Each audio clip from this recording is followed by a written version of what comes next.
مقبوضہ کشمیر والی سے آپ نے شادی کیسے کر لی؟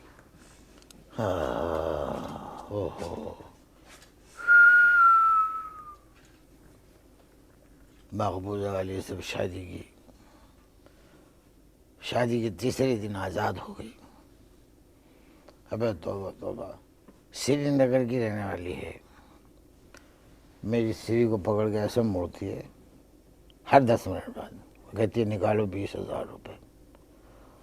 ابے میں قسم کھاتا ہوں کسی مرد کو اتنی جدوجہد کرتے ہوئے میں نے اپنی زندگی میں نہیں دیکھا. چھپ کے حملہ کرتی ہے، چھپ کے. گھمسان کی جنگ رہتی ہے گھر میں، ڈرائنگ روم میں، بیڈ روم میں گھمسان کی لڑائی ہوتی ہے. ہو گوریلی بہت گوری ہے، چھپ کے حملہ کرتی ہے. ہماری جو فرسٹ وائف ہے نا، پہلی والی، انہوں نے کیا کیا ہے کہ اپنے کمرے کے سامنے خاردار باڑ لگا دیے، خاردار تاروں کی باڑ لگا دیے. کہتی ہے تصدق مرد کے بچے ہوتے اسے کراس کر کے دکھاؤ. یہ ہوتا ہے.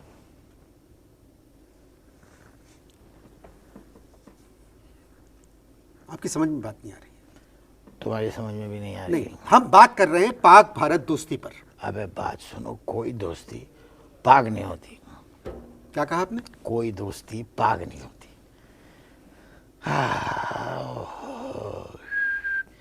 ہر دوستی میں ایک اینگل ہوتا ہے. اب ہماری دوستی کو لے لو جو دونوں بیویوں سے تھی. شروع میں ہم دونوں کی دوستی بڑی پاک تھی، اور پاک ہوتے ہوتے یہ نکاح تک پہنچ گئی. ہو گئی نا لیگل. اس کا مطلب یہ ہوا کہ پاک دوستی میں ایک اینگل نکل آیا. اب بھائی دیکھو، انڈیا جو ہے ہندو ہے، ہم مسلمان ہیں. اب دونوں میں دوستی تو ہو سکتی ہے، نکاح تو نہیں ہو سکتا. آپ کی گفتگو کا انداز ابھی تک میری سمجھ میں نہیں میرے آیا. دوست بھی یہی کہتے ہیں، میری بیوی بھی یہی کہتی ہیں کہ تصدق عجیب سٹائل ہے تمہارا. کسی بھی ملک کی جب تک اکانومی صحیح نہیں ہوگی وہ ترقی نہیں کر سکتے. بھارت اور پاکستان میں دوستی ہو جائے گی تو بھارت کا سامان پاکستان آئے گا، یہاں کا سامان بھارت جائے گا. آپ کو اندازہ نہیں ہے کتنا فائدہ ہوگا. اچھا ایک بات سنو، یہاں سے افغان مہاجر بھی ایکسپورٹ ہوں گے؟ میں سامان کی بات کر رہا ہوں. اچھا، افغان مہاجر بھی خیر چھوڑو، سامان 100 برس کا. پل کی خبر نہیں. پل نہیں، پل. پل. آپ میری بات سنیں، پل. پل. پل. پل. کیا پل؟ پل. پنڈی میں کیا اڑا تھا؟ پل. تو پھر پل کیوں کہہ رہے ہو؟ ایک بات تو آپ کو ماننا پڑے گی.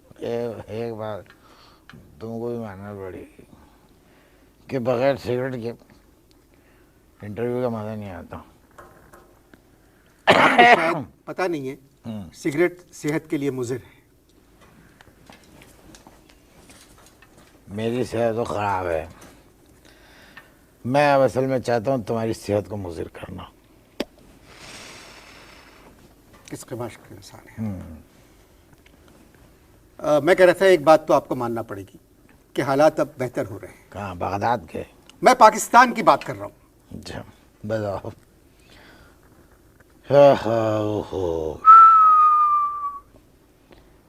33 سال کے بعد ٹیلی ویژن کے اوپر یہاں پروگرام ہو رہا ہے، سقوط ڈھاکہ کی وجہ اور ذمہ دار کون تھا. 33 سال کے بعد نہ شیخ مجیب الرحمان رہے، نہ اندرا گاندھی رہی، نہ بھٹو صاحب رہے، نہ جنرل نیازی رہے. پھر کون بتائے گا بھائی کہ سقوط ڈھاکہ کی وجہ کیا تھی؟ سقوط ڈھاکہ کے وقت آپ کہاں تھے؟ میں غسل خانے میں تھا، بہت دیر سے تھا. پوچھو کیوں؟ کیوں؟ دونوں نلکوں میں سے گرم پانی آ رہا تھا. بات چیت جاری ہے جی، ملتے ہیں ان کے نلکوں سے ٹھنڈا پانی آنے کے بعد. اس بریک سے پہلے ہم بات کر رہے تھے پاک بھارت دوستی پر. آپ شاید کبھی سنجیدہ گفتگو نہیں کرتے. نہیں کرتے. ابھی ایک پارٹی میں بھی پوجا بھٹ نے ایک بیان دیا، کہنے لگی کہ فنکار کی کوئی سرحد نہیں ہوتی، اور سرحدی فنکار چلا رہے ہیں کہ سینسر نے پشتو فلموں میں حد کر دی ہے. ایک پارٹیز کے اندر ہم یہ سنا کرتے تھے باٹمز اپ.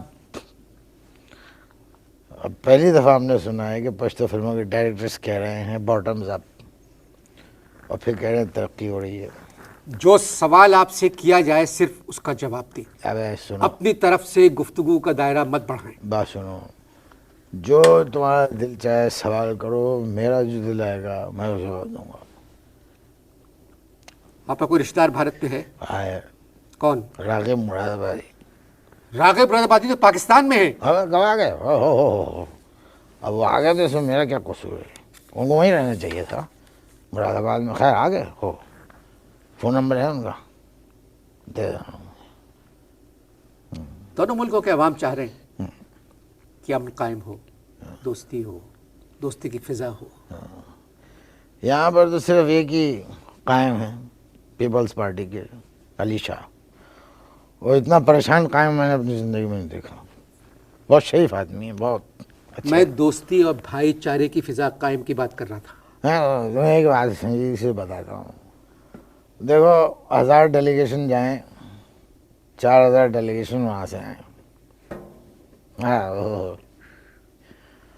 جب تک دونوں ملکوں کی گورنمنٹس اور دونوں ملکوں کی افواج سنجیدگی سے امن قائم کرنے کی کوشش نہیں کریں گی، امن قائم نہیں ہو سکتا. دس از مائی فائنل ڈیسیژن. بس. آپ عجیب باتیں کر رہے ہیں. واجپئی صاحب سارک کانفرنس میں شرکت کے لیے پاکستان آ رہے ہیں. وہ اس لیے آ رہے ہیں کہ سارک کانفرنس چل کے واجپئی تک نہیں جا سکتی. کراچی سے دہلی تک لوگ مارچ کر رہے ہیں، امن مارچ. جھوٹے ہو تم، ہاں کی بات. پیدل مارچ کر رہے ہیں. ابھی یہاں مارچ کر کے دکھائیں. سکھر سے پہلے ڈاکو اٹھا کے لے جائیں گے. وادی مہران بس سے نہیں کراس کر سکتے، کہہ رہے ہیں پیدل مارچ کریں گے. آپ سے بات کرنا فضول ہے.